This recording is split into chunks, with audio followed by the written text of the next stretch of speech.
말씀 전가하도록 하겠습니다. 우리 제목 같이 한번 해보겠습니다. 시작. 그러면 우리는 어떻게 살아야 합니까?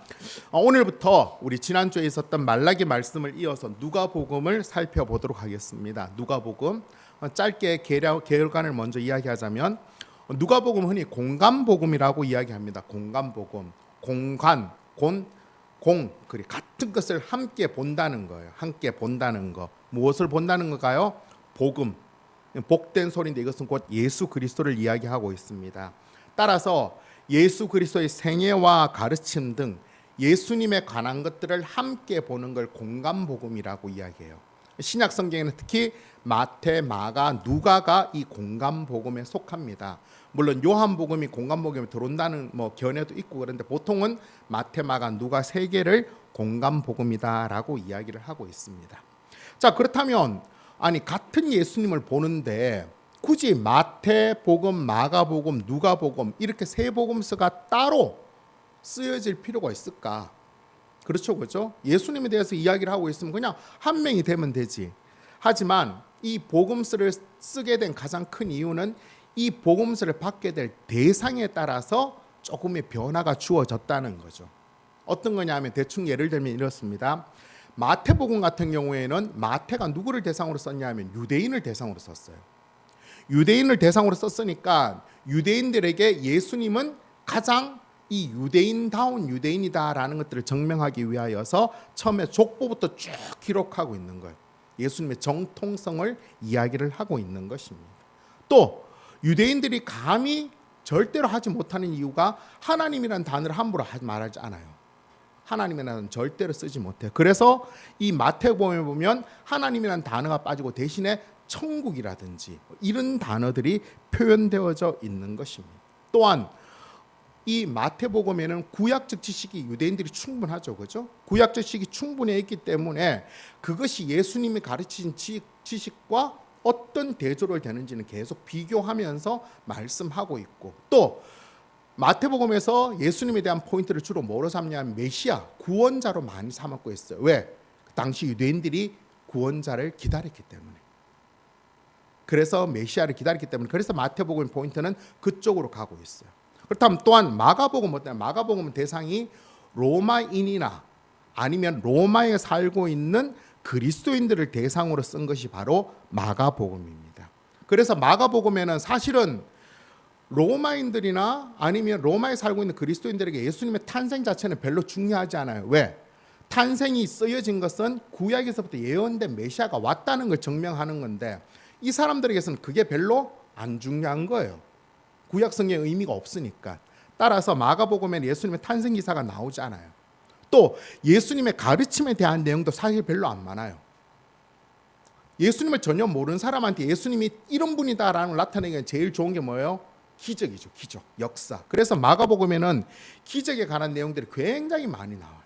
또 특별히 마가복음에 많이 사용된 단어가 있는데 곧이라는 단어가 굉장히 많이 나와요. 그것은 단순하게 생각만 하고 있는 게 아니라 행동하고 움직이는 것. 특별히 로마인들이 액션을 좋아하잖아요. 그죠? 말만 하는 거. 그들을 대상으로 썼기 때문에 그렇게 하였고 또 특별히 예수님에 대해 강조하는 십자가 사역을 마가복음에서 많이 강조하고 있어요. 이게 마가복음의 특성이라면 마지막 누가복음은 포인트가 이방인들. 예수님과 관계 없었던 사람들이고 그 전에 예수님에게 외면당했던 유대인들에게서 당신들은 그냥 심각하게 얘기하면 아주 유명한 랍비가 그래요. 당신은 저 이방인들은 지옥의 불쏘시개였다라고. 그런 대접을 받는 자들 향해 쓴 것이 바로 누가복음이에요.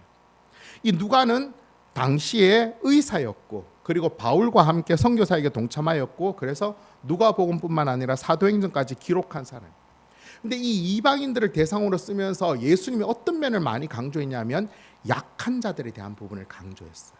그래서 다른 복음서에는 없는 여자나 병자나 가난한 자에 대한 부분들을 많이 강조하였고 또한 그들이 예수님의 은혜와 역사를 경험하기 위해서 반드시 필수되어져야 될 기도나 성령의 역사들이 누가복음에서는 굉장히 많이 강조되어지고 있는 것입니다.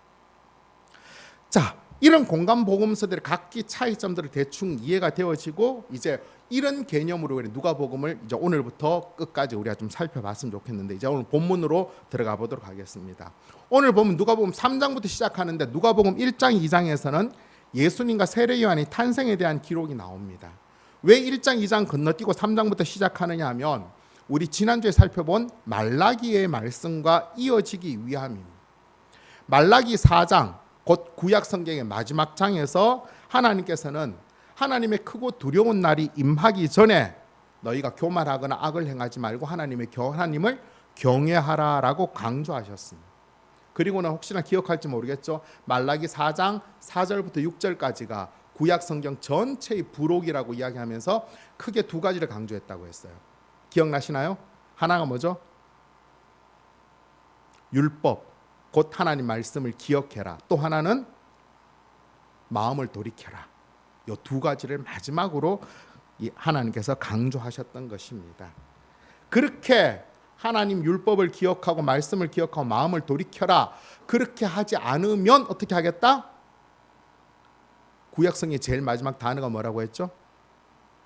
저주를 받게 될 것이다 라고요. 심판을 받게 될 것이다 라고 강조해왔던 것입니다. 그러면서 하나님께서는 말라기를 마무리 지으면서 그들의 마음을 돌이키게 하기 위하여서 누구를 보내겠다고 강조했나요? 선지자 엘리야를 보내겠다라고, 엘리야를 통하여서 마음을 돌이키게 하겠다라고 이야기를 했어요. 그 선지자 엘리야가 누군죠? 바로 오늘 본문에 나오는 세례 요한입니다. 하나님께서 보내신 세례 요한을 통하여서 하나님께서는 아버지의 마음을 아들에게로, 아들의 마음을 아버지에게로 돌이켜서 하나님의 구원의 역사가 완성되어지도록 하시겠다라고 말씀하고 있는 것입니다. 그 하나님의 역사가 어떻게 이어지는지 오늘 본문을 통해서 우리가 쭉 살펴봤으면 좋겠습니다. 자, 오늘 본문 우리 1절 2절 다시 한번 같이 읽어볼까요? 1절 2절 시작. 디베르 황제가 통치한 지 15해 곧 본디오 빌라도가 유대의 총독으로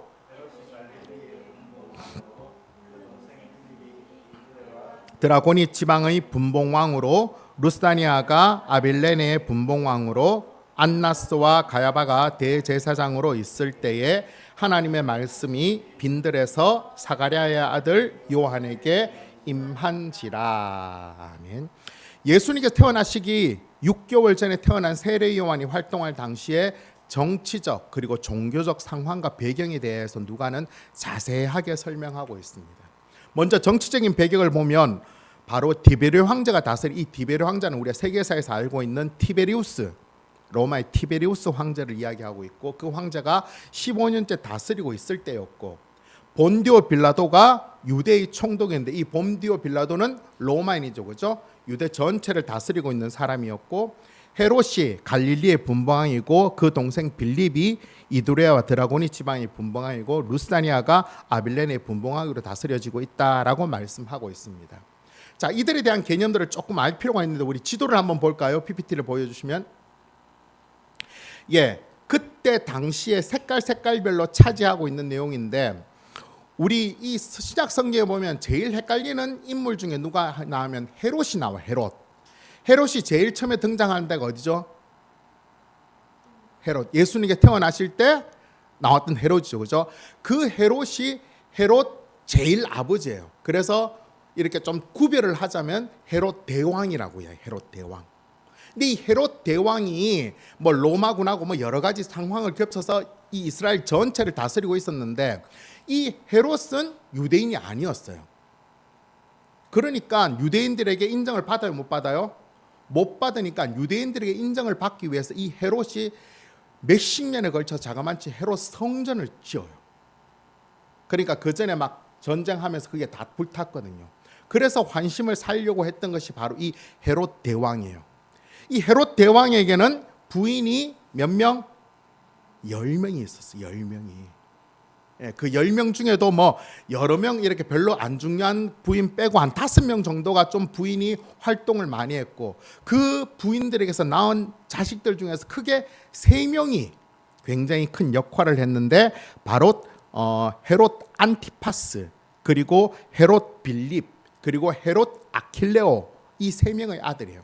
이 앞에 헤롯은 빼고 뭐 빌립이라고 이야기하고 그 다음에 안티파스, 안티파스는 안디바라고도 이야기하고 아켈레오라고 이야기되어져요. 이 세 명의 아들에게 헤롯 대왕이 죽으면서 이 세 명의 아들에게 이 유대 땅을 나누어 줬어요. 자, 제일 가운데 불구스름한 유대와 사마리아 지역 보이나요? 저기는 누구에게 나눠줬냐면 헤롯 아켈라오라는 곳에 나누어 줬어요. 그다음 그 갈릴리 지방하고 요 옆에 있죠, 그죠? 보라색인가 나오는 거 있죠, 그죠? 거기는 헤롯 안티파스에게 나눠 주었어요. 그리고 저 윗지방 저기 드라곤이라고 있는 저기는 헤롯 빌립에게 나누어 주었던 것입니다. 그래 나누어 주었는데 유대와 사마리아를 다스리고 있던 헤롯 아켈레오가 너무 문제가 많았어요. 그래서 9년 동안 9년 이후에 로마가 아예 이 사람을 갈아치워 버리고 로마 총독이 저 지역을 그냥 섭정하고 다스리고 있는 그런 상황이었습니다. 그럼 대충 어떤 지형인지 보여지죠, 그죠? 자, 이것이 정치적인 배경이었고, 그리고 2절에 보면 당시 종교적 상황에 대해 설명하고 있는데 무엇에 대해 설명하고 있나요? 안나스와 가야바가 대제사장으로 있을 때라고 말씀하고 있죠, 그죠? 우리 구약적 지식을 좀 대충 알 수 있지만 대제사장은 몇 명일까요? 한 명뿐이에요. 왜 그러냐면 대제사장의 직은 종신직이에요. 종신직이라는 말은 뭐예요? 대제사장이 세워졌다가 그 사람이 죽으면 그 다음에 또 대제사장이 세워지고 이런 거. 그러면 원래 대제사장은 바로 안나스였어요. 안나스. 근데 이 안나스가 대제사장직을 하다가 뭔가 좀 아주 불미스러운 일이 많았어요. 그래서 로마 황제가 이 대제사장을 갈아치워 버리는 거예요. 누구로 갈아치웠냐면 이 가야바로 갈아치워요. 근데 참 묘한 게 이 안나스와 가야바가 장인과 사이의 관계였던 거예요. 그러니까 이 가야바가 로마에 의해서 대제사장이 되었지만 실질적인 권한은 누구에게 다 있어요? 안나스에게 다 있던 거예요. 지금 이 안나스 가야바는 언제 다시 주목을 받느냐 하면 예수님이 십자가에 달려 돌아가실 때 그때 주목을 받아요. 잡혀서 처음에 붙잡혀간 것이 바로 이 안나스 집에 붙잡혀가요. 그래서 하여튼 대제사장 2명이 그때 당시에 활동을 하고 있었다. 실질적으로는 안나스가 실권을 다스리고 있었고 가야바는 마치 바지사장 같이 좀 대외적인 대제사장 역할을 감당하고 있을 때였다라고 보면 되는 거예요. 자, 여기까지는 하여튼 여러 가지 설명은 다 기억 안 나시죠, 그죠? 여기까지 복잡한 배경을 이야기를 했는데 중요한 것은 그 다음에 나오는 말씀이에요. 그 다음에 뭐라고 나오죠? 하나님의 말씀이 빈들에서 사가랴 아들 요한에게 임한지라라고 말씀하고 있습니다. 자, 우리가 한번 생각해 봅시다. 누가가 왜 앞에 지금 마태복음에도 없고 마가복음에도 없는, 그런데 굳이 종교적인 배경과 정치적인 배경을 앞에 이렇게 자세하게 설명한 이후에 이 하나님 말씀에 대해서 이야기를 하고 있을까요?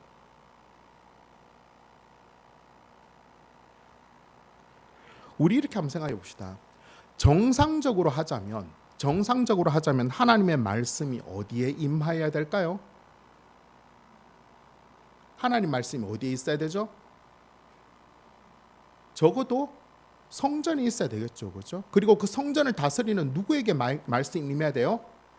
대제사장에게 임해야지. 그게 지극히 정상적이죠, 그렇죠? 또 그 다음에 하나님 말씀이 임하여져서 그 모든 것들을 나타내기 위해서는 적어도 왕에게 임해야 되는 거죠. 그런데 정치적인 것들 이야기하고 종교적인 것들 다 이야기하는데 거기는 뭐가 없어요? 하나님 말씀이 없어요. 그런데 하나님 말씀이 어디에 임하여지죠? 빈들에 있는 세례 요한에게 임하여지는 것입니다. 왜 하나님의 말씀이 세상의 권력을 쥐락펴락하는 왕궁에 있지 않고 종교의 권위와 기준을 제시하는 성전에 있지 아니하고 빈들에 있는 세례 요한에게 임하였을까요?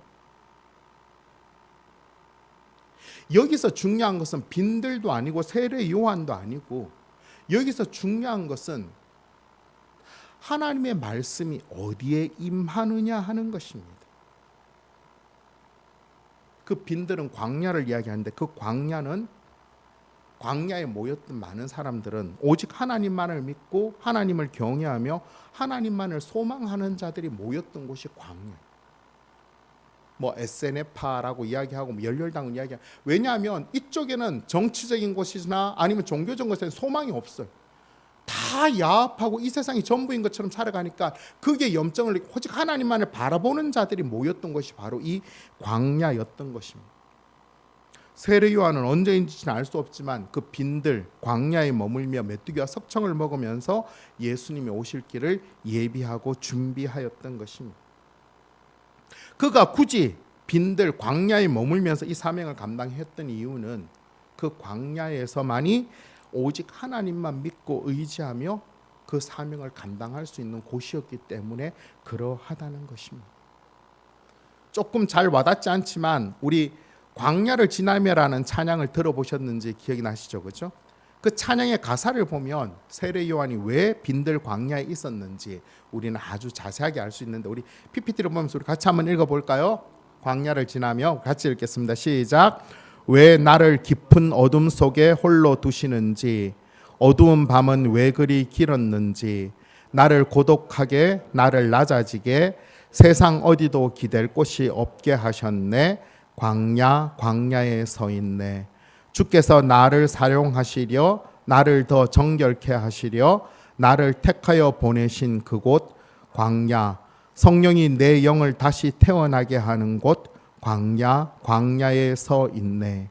내 자아가 산산이 깨지고 높아지려 했던 내 꿈도 주님 앞에 내어놓고 오직 주님 뜻만 이루어지기를, 나를 통해 주님만 드러나시기를 광야를 지나며 주님만 내 도움이 되시고 주님만 내 빛이 되시는, 주님만 내 친구 되시는 광야, 주님 손 놓고는 단 하루도 살 수 없는 곳 광야에 서 있네. 왜 빈들에 하나님 말씀이 임해진지 알겠죠? 그죠? 그냥 이 가사만으로도 충분했던 것입니다. 하나님만이 전부가 되어지는, 하나님께만 집중할 수 있는 그곳에 하나님 말씀이 임하여졌던 것입니다. 이게 중요한 거죠. 왕궁도 성전도 하나님이 중심이 아니고 하나님이 전부가 아니라 하나님은 곁다리였고, 하나님은 그냥 자기의 것들을 유지하기 위한 도구에 불과하였던 곳에는 하나님 말씀이 임하여지지 않았던 것입니다.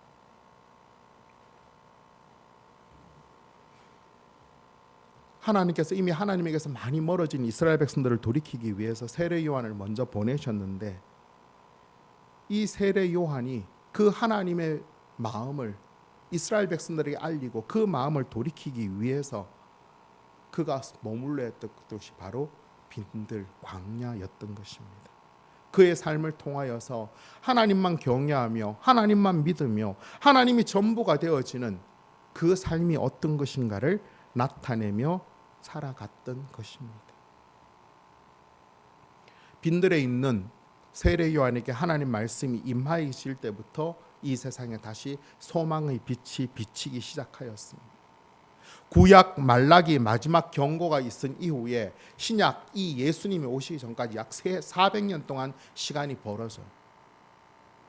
그 시간 동안 많은 우여곡절이 있어요. 하지만 그 400년 동안 하나님은 침묵하십니다. 소망이 없는 거죠. 비로소 하나님의 빛 말씀이 임할 때 이 세상이 빛이 다시 임하여지고 그 빛을 통하여서 세상은 살아갈 길을 얻게 되고 세상은 참된 구원의 길들을 열어갈 수 있게 되는 것입니다. 그 빛이 살 길이고 빛 가운데 거해야지만 참된 삶을 살아갈 수 있게 되는 것입니다. 하나님 말씀이 임하여질 때 비로소 그 구원의 놀라운 삶을 시작할 수 있게 된다는 것입니다. 이 부분을 제가 이렇게 요즘 설교를 좀 인터넷 시간이 남아서 설교를 좀 많이 듣는데 어떤 목사님이 아주 선명하게 이 부분을 잘 말씀드렸어요. 잘 이렇게 말씀하셨는데 그 예를 정확하게 제가 나타낼 수 있을지 모르겠는데 이런 내용입니다. 여기에 형광등이 없는 깜깜한 곳이에요. 그러면 이곳에서 제가 뭘 하는지 알 수 있어 없어요? 잘 몰라요. 내 삶은 막 흥망이고 어두워지고 막 그런 삶을 살아요. 그런데 빛이 딱 비쳐요. 빛이 딱 비치면 내가 누군지를 알죠, 그죠? 내 안에 아름다운 모습도 나타나고 너무 좋아요. 그런데 이 아름다운 모습이 나타나는 동시에 빛이 비치면 뭐가 나타나요? 내 모습의 뒤에 있는 그림자도 나타나는 거예요. 그림자도. 나는 좋은데 이 그림자가 너무 싫은 거예요. 그래서 저 그림자를 어떻게 하면 좀 없애지, 좀 밝은 나의 모습만 살 수 있을까? 그 방법은 어떤가요? 그림자의 어두운 것을 점점 줄이고 밝은 나의 모습이 더 찬란하게 빛나게 하기 위해서는 어떻게 해야 되죠? 빛으로 점점점 다가가면 돼요. 그러면 그림자는 점점점 줄어들고 빛은 점점 더 빛의 모습은 밝아지는 거죠. 그럼에도 불구하고 여전히 이 그림자가 나를 떠나지를 않아요. 그래서 어느 날 문득 이 그림자 때문에 내가 방향을 빛의 방향에서 되돌아서요. 그럼 뭐만 보여요? 그림자만 보이죠, 그렇죠? 그림자만 보이는데 그림자가 때로는 옛날에 좋았던 것도 있고, 그래서 그 그림자를 향하여서 조금씩 걸어가면 그림자가 점점 더 커지는 거예요. 앞에 빛이 있지만 그림자가 너무 크니까 이 그림자 때문에 너무 혼란스러운 거예요. 마음이 괴로운 거예요. 그 괴로운 마음을 해결하기 위해서 어떻게 해야 돼요? 저 빛을 꺼버리는 거예요. 그러면 내가 뭐가 잘한 건지 뭐가 못한 건지 모르게 그냥 내 멋대로 살아갈 수 있게 되는 것입니다. 마치 잘한 선택인 것 같죠. 더 이상 그림자가 이 어두움이 내가 아니라는 걸, 난 잘 살고 있다라는 걸 증명해내는 것처럼 보여지니까. 하지만 그 삶은 아무런 소망이 없는 삶인 것입니다.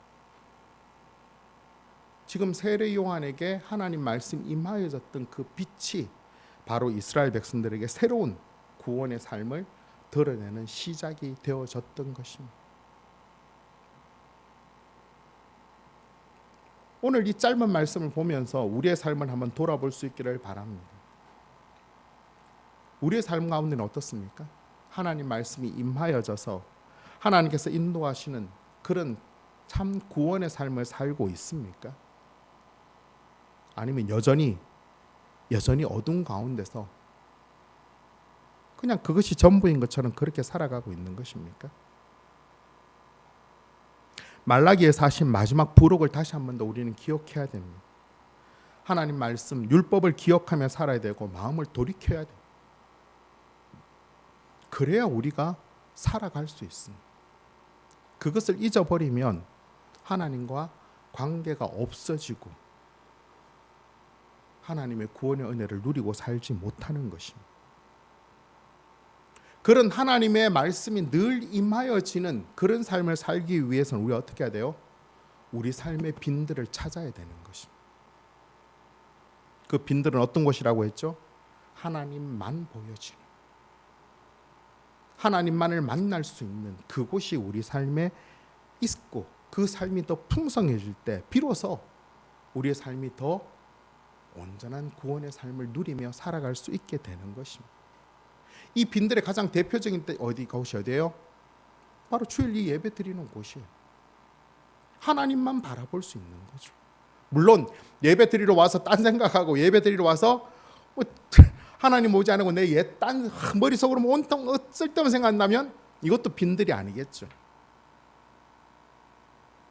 하지만 하나님이 전부가 되어지는 그 빈들을 찾고 그 빈들에서 하나님을 맡게 될 때, 그때 우리의 삶은 비로소 살 길을 찾게 되고 비로소 참된 구원의 길들을 우리가 걸어갈 수 있게 되는 것입니다.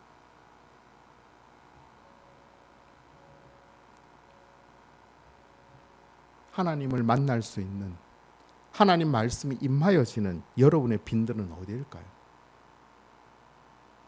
주일날 이 한 시간의 예배만으로는 우리가 일주일 동안 하나님 말씀이 늘 임하여지지 않아요. 하나님 말씀은 살아있기에 매일매일 우리 삶 속에서 살아나야 돼요. 상황과 형편 속에 맞추어야 되는 걸. 이 한 번의 예배, 이 한 시간의 예배로 하나님의 사람으로 절대 살아갈 수가 없어요.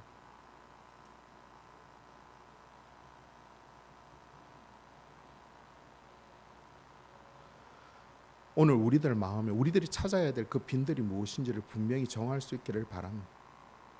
그래서 이번 한 주간 오늘도 아니 오늘 저녁부터 당장 하나님 말씀이 임하여질 수 있는 곳, 그 빈들에서 하나님을 만나고 하나님 말씀을 받음으로 하나님의 사람으로 누려야 될 그 기쁜 새로운 삶, 그 구원의 삶, 그 풍성한 삶을 새롭게 살아가는 그런 저와 여러분 될 수 있기를 간절히 바랍니다. 아멘.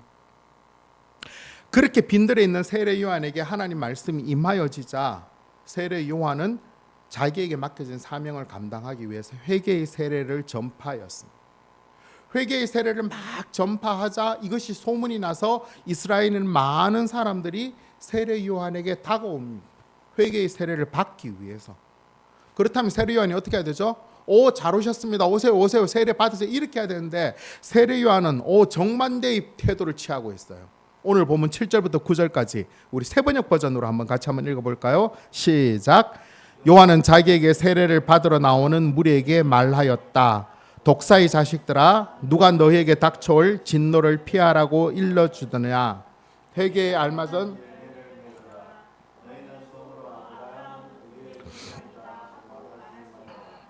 내가 너희에게 말한다. 하나님께서는 이 돌들로도 아브라함의 자손을 만드실 수 있다. 도끼를 이미 나무 뿌리에 갖다 놓으셨다.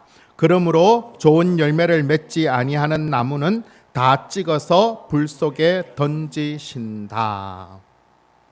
자신들이 뭐가 잘못해서 뭔가 좀 이 회개의 세례를 받아야 될 것 같아서 나오는 무리들을 향하여 세례 요한은 엄청난 질책을 하십니다.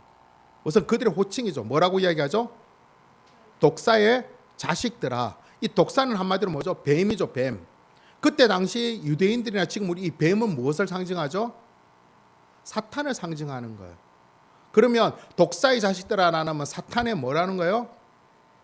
이 사탄의 자식들아, 이 사탄들아 라고 이야기를 하는 것입니다. 사탄의 종들아라고 이야기해요. 그러면서 뭐라고 이야기하죠? 누가 너에게 닥쳐올 진노를 피하라고 알려주더냐.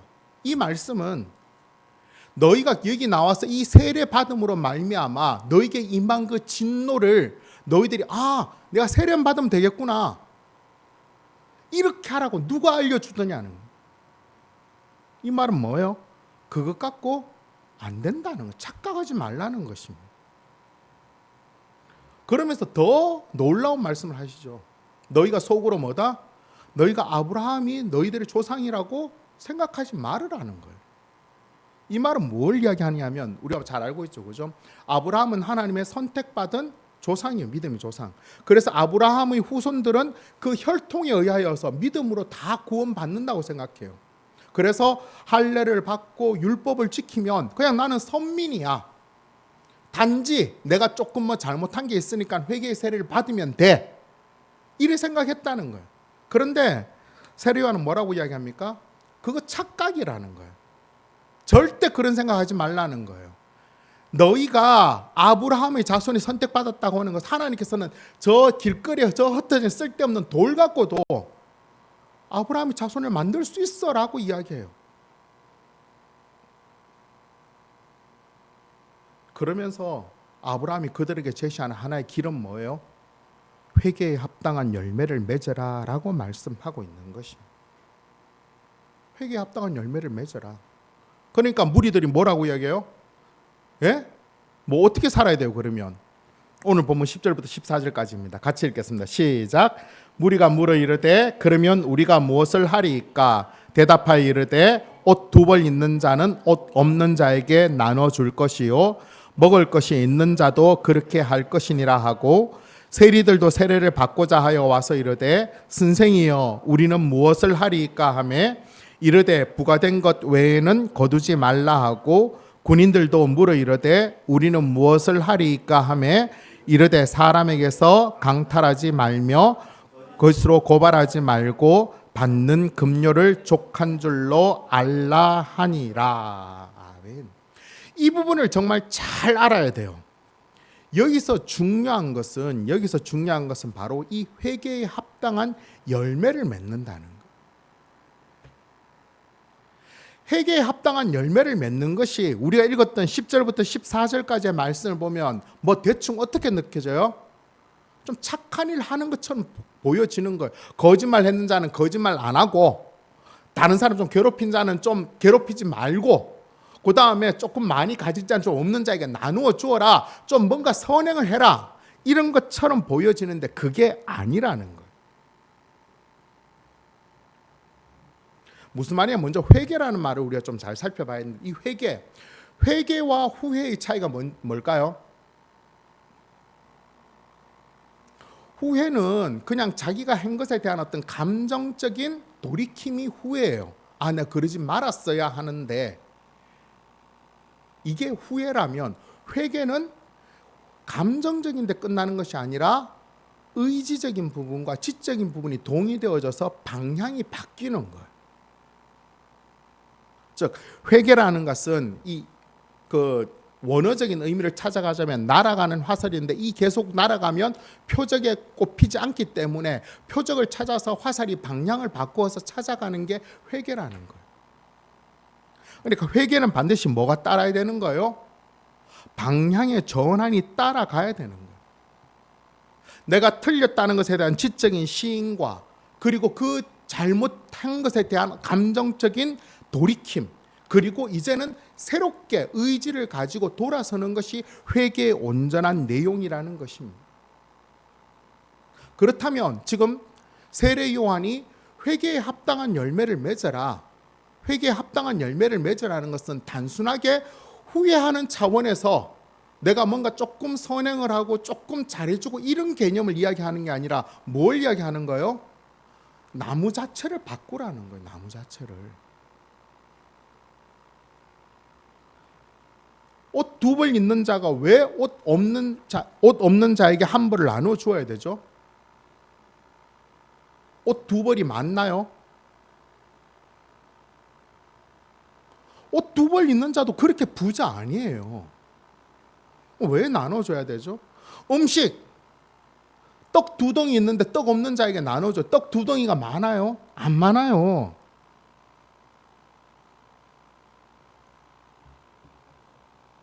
당시 세리들이 부과된 것 외에는 거두지 말면 세리들이 살 수 있어요? 없어요?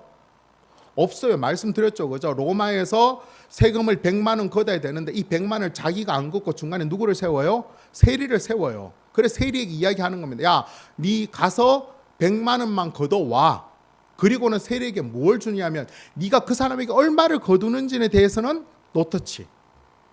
그럼 세리는 뭐 해야 돼요? 먹고 살기 위해서는 적어도 한 100, 한 2, 30 정도 하면 되는데 이 세리가 나쁜 놈들이라서 보통은 200 내지 300을 걷어요.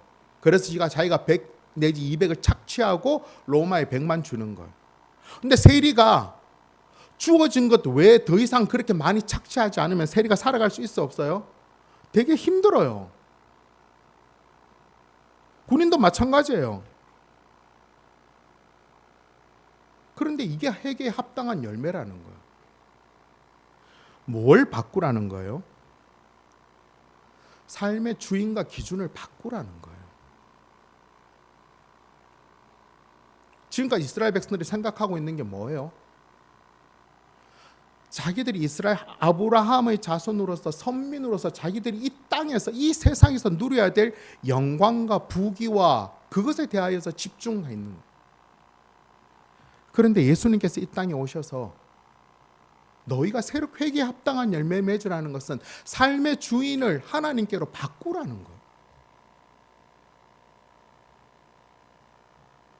이 세상의 논리로는 이 세상이 전부인 것처럼 생각하는 사람에게는 결코 옷 두 벌 있는 자가 옷 없는 자에게 나눠줄 이유가 없어요. 하지만 하나님이 주인이시라면, 하나님의 사랑이시라면, 하나님 안에 형제 자매라면 가능해요? 가능하지 않아요? 가능해야 되는 일인 거예요. 그렇게 살으라는 거예요. 그 열매를 맺으라라고 말씀하고 있습니다. 회개에 합당한 열매, 이 말은 기존에 맺혀 있던 열매가 아니라 다른 열매를 맺으라는 거죠. 그렇죠? 예를 들면 야, 너희들이 지금까지 사과를 맺었는데 배를 맺어. 이 배를 맺기 위해서는 어떻게 해야 돼요? 사과나무를 아무리 조작하고 사과나무를 아무리 뭐 영양소를 심고 막 오만 짓을 다 해도 사과나무에서 배가 열려요, 안 열려요? 안 열려요. 열릴 수가 없어요. 사과나무의 배의 열매를 얻기 위해서 어떻게 해야 돼요? 사과나무를 뽑아버리고 배나무를 심어야 돼요. 그래야 배가 열리는 거예요. 하나님께서 원하시는 회개에 합당한 열매를 맺기 위해서는 어떻게 해야 돼요? 여전히 내가 삶의 주인이 되고 여전히 이 세상이 전부이고 이 세상에서 내가 그 영광을 누리려고 하는 그 마음, 그 기준, 그 생각 가지고는 회개에 합당한 열매를 맺을 수가 없어요. 어떻게 하라는 거예요? 삶의 주인을 바꾸라는 거예요. 누구로? 하나님으로. 적당히 할례받고 적당히 율법 좀 지키면서 나는 택한 민족 이 땅에 잘 이런 개념이 없어져야지 다시 하나님 안에서 우리는 어쩔 수 없는 죄인이고 예수 그리스도를 믿음으로 말미암아 구원받은 하나님의 자녀임을 기억하며 하나님이 내 삶의 주인이며 기준임을 인정하며 삶을 바꿀 때 비로소 회개에 합당한 열매를 맺을 수 있게 되는 것입니다. 오늘 그걸 말씀하고 계시는 것입니다. 회개에 합당한 열매는 쉽게 말해서 우리들의 삶의 열매예요. 말, 행동, 생각, 판단하는 모든 것이 회개에 합당한 열매죠. 우리가 주일날 예배 드리고 나서 그래 내가 좀 하나님의 사람으로 살아야지 이렇게 생각하면 세상이가 조금 더 착한 삶을 살 수 있죠. 그런데 중요한 건 그 뿌리, 그 나무가 뭔지를 우리가 생각해야 된다는 것입니다.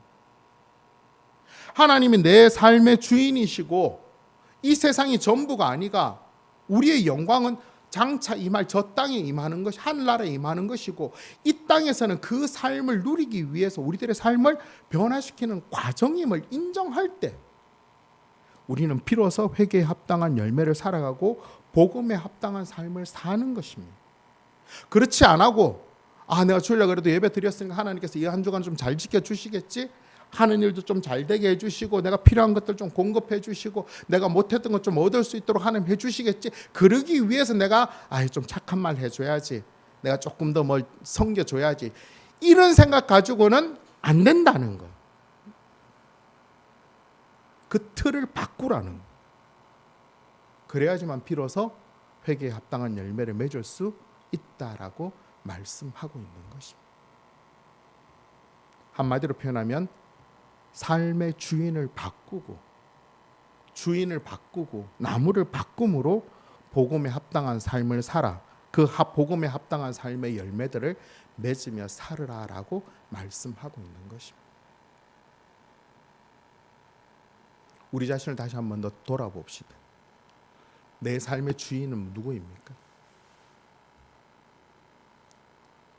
이걸 좀 정확하게 분별해내기가 어렵죠. 하지만 이렇게 생각해 보면 되죠, 그죠? 내가 말을 할 때, 내가 행동을 할 때, 왜, 무엇 때문에 하는지를 생각해 보면 조금은 우리가 정체를 알 수 있겠죠. 또 빛이 비추어지면 정확하게 그 정체를 알 수 있는 것입니다. 그래서 하나님 말씀이 임하여지고 그 말씀의 거울에 내 자신을 비추게 될 때 내 삶의 주인이 누구인지를 분별할 수 있고 그 주인이 나라면 바꾸어서 하나님으로 옮길 때 비로소 회개에 합당한 열매, 복음에 합당한 삶을 우리가 살아갈 수 있게 되는 것입니다. 이번 한 주간 우리 이 말씀을 좀 가슴에 품고 내 삶의 주인이 여전히 내가 아니고 이 세상이 전부가 아니고 이 세상이 끝이 아니고 내 삶의 주인은 하나님이시고 이 세상은 저 영원한 삶을 살아가는 하나의 과정이고 그 영원한 삶을 이 땅에서도 살아내는 것이고 내 자신을 변화시키는 과정이다라는 것을 믿고 이번 한 주간 예수님을 주인으로 모시고 사는 그 삶의 열매가 우리 속에 풍성히 맺고 그 열매를 통하여서 또한 구원의 기쁨들을 마음껏 누리며 살아가는 그런 저와 여러분 되시기를 간절히 바랍니다. 아멘. 말씀 맺도록 하겠습니다. 오늘 설교 제목을 기억하십니까? 뭐죠? 예. 그러면 우리는 어떻게 살아야 합니까? 어떻게 살아야 되죠? 다시 첫 질문으로 돌아왔죠. 좀 다르게 표현하자면 예수님을 믿어 구원받은 하나님의 자녀라면 우리는 도대체 하나님 어떻게 살아야 할까요? 그냥 사과나무에서 배나무를 맺도록 힘쓰는 게 아니라 사과나무를 뽑고 배나무를 심는 삶을 살아야 됩니다. 그러기 위해서는 어떻게 해야 되죠? 먼저 하나님 말씀이 임하여지는 삶을 살아야 돼요. 또 마음을 돌이켜 하나님의 마음을 갖고 복음에 합당한 삶을 살아야 돼요. 그럴 때 삶의 주인이 바뀌어질 때 자연적으로 열매가 하나님 원하신 열매가 맺혀지게 되죠. 왜? 나무가 그렇게 하니까. 사과나무에서 사과 열매 맺을 때 열매 맺는 게 힘들까요? 물론 쉽지는 않아요. 이제 봄이 되었으니까 여러분 한번 이렇게 가지가지 끝에 달린 조그만한 그 새순들을 보세요. 새순들이 쉬울까요? 그 나무의 딱딱한 껍질 끝에 매달려서 조금씩 나오면서 더위와 추위와 바람을 견뎌내면서 자기 껍질을 계속 깨고 나와요. 그래서 비록 마지막에 그 꽃과 열매가 맺혀지는 거예요. 그런데 이 마지막 그 꽃이 되기 위해서 얘가 하는 일은 뭐죠? 나무에 붙었던 것들을 열심히 빨아먹기만 하면 되는 거예요. 자기가 꽃을 만들어내고 자기가 열매를 만들어내고 하는 것 아니에요. 그 나무에 붙어서 나무로부터 공급되는 것을 충실하게 받으면 되는 거예요. 마찬가지예요. 우리가 하나님 기뻐하시는 복음에 합당한 열매를 맺는 것은 하나님 말씀이 임하여지는 삶을 우리가 계속해서 살아가면 되는 거예요. 그러면 그 말씀이 우리를 새롭게 하나님 원하시는 열매를 맺게 만들어 가시는 것입니다. 물론 우리들의 힘과 의지로는 절대로 할 수 없습니다. 우리들의 힘과 의지로는 세상에서 나를 괴롭히고 억울하게 하는 사람을 용서해 줄 수도 없고, 일상의 삶은 지치고 힘든데 남보다 한 걸음 더 섬기고 봉사해 주는 것도 하기 어렵고, 겨우 착한 일 조금 할까? 겨우 조금 더 이해할까? 그것만 해도 세상 나쁜 사람들은 정말 잘하는 것인데 라고밖에 할 수 없는 게 우리 모습이에요. 하지만 우리 안에 누가 계세요? 성령님이 계시는 거예요. 성령님이 계시. 그 성령님을 내 삶의 주인으로 인정한다면, 하나님 말씀이 다시 임하여지면 그 말씀이 내 안에 들어오고 우리가 그 하나님 말씀 안에 거함으로 말미암아 우리 속에 놀라운 역사가 시작되어지는 것입니다.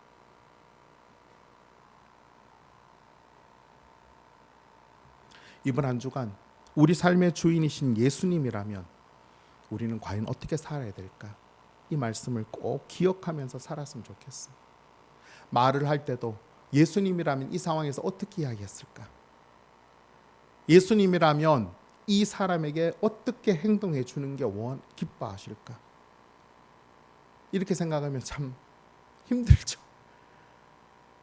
왜? 내 생각하고 예수님 생각하고 너무 달라서. 난 그럴 수 없을 것 같은데요, 주님. 그러면 그 모습 그대로 주님께 이야기하세요. 힘들어요, 주님. 그 사람 용서해. 예수님 같으면 이 사람 용서해 주실 것 같은데, 하나님 나는 참 안 돼요. 하나님 난 참 안 되는 것 같아요. 라고. 도와주세요라고 그 자리를 주님께 미세요. 그게 바로 예수님을 주로 인정하는 거예요. 아, 나는 도저히 안 돼. 예수님이라면 용서해 주게. 나는 도저히 안 되니까 예수님 안 돼요. 내가 원하는 대로. 이거는 여전히 내가 주인이 내가 되는 거. 바로 그 차이인 것입니다. 예수님이라면 어떻게 하셨을까? 이 말씀을 꼭 기억하면서, 그러면 우리가 어떻게 살까요?